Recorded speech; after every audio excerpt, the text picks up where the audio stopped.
नमस्कार प्यारे दोस्तों, आपका मेरे YouTube चैनल पर हार्दिक स्वागत है। आज हम माँ कालरात्रि की कथा सुनेंगे। चैत्र नवरात्रि का 7वां दिन माँ दुर्गा की 7वीं शक्ति माँ कालरात्रि की पूजा करने का विधान है। माँ कालरात्रि की विधिवत पूजा करने से शुभ फलों की प्राप्ति होती है। कालरात्रि माँ को सभी सिद्धियां प्राप्त होती हैं। तंत्र मंत्र के साधक माँ कालरात्रि की पूजा करने से सुख समृद्धि की प्राप्ति होती है। आइए जानते हैं माँ कालरात्रि का स्वरूप, भोग, मंत्र, पूजा विधि और आरती। माँ कालरात्रि का स्वरूप। माँ दुर्गा की 7वीं शक्ति देवी कालरात्रि की विधिवत पूजा की जाती है। महाविनाशक गुणों से शत्रु और दुष्टों का संहार करने वाली देवी कहा जाता है। काले रंग का रूप और विशाल केश राशि को फैलाकर 4 भुजाओं वाली दुर्गा है।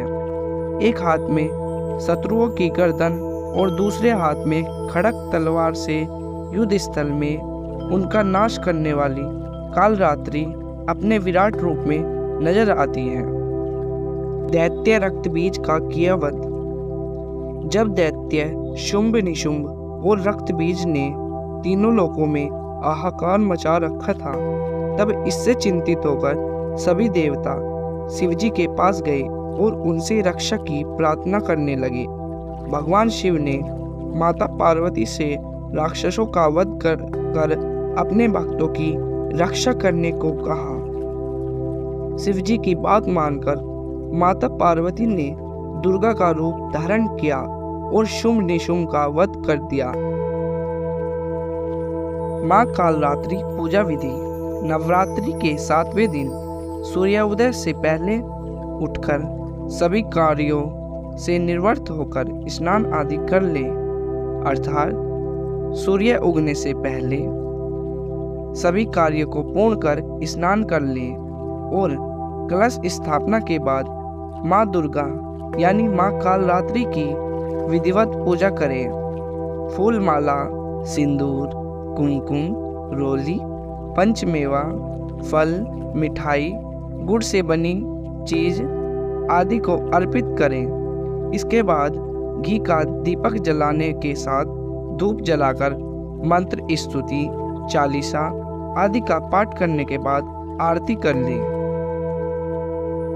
माँ कालरात्रि भोग। माँ कालरात्रि को गुड़ और गुड़ से बनी चीजों को भोग लगाने से वह जल्द प्रसन्न होती है। माँ कालरात्रि प्राप्ति स्तुति मंत्र। या देवी सर्वभूतेषु माँ कालरात्रि रूपेण संस्थिता, नमस्तस्यै नमस्तस्यै नमस्तस्यै नमो नमः।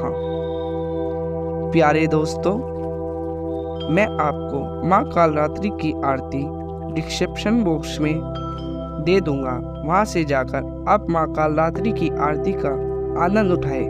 और इसी के साथ ये कथा और इससे जुड़ी सभी पूजन विधि यहीं पर समाप्त की जाती है। धन्यवाद।